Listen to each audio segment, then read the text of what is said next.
This channel does not promote or encourage any illegal activities. All contents provided by this channel is meant for educational purpose only. Go to the Microsoft's website, the link in the description, and download Media Creation Tool. Then go to your downloads and open the file. Click Accept, select the language you want to use, and click Next. Now plug in your USB drive, click Next, select your USB drive, click Next, and wait for the download. Once done, plug it in, turn on your laptop, and boot from the USB drive.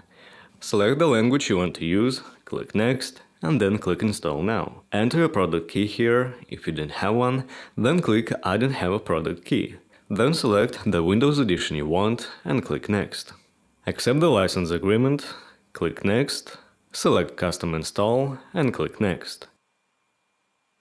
Now select Country, Keyboard Layout, name your PC, and in this dialog you need to sign in with your Microsoft account or create a new one. But if you want to create a local user account, then simply disconnect your internet connection, then go back and type the name for your user account.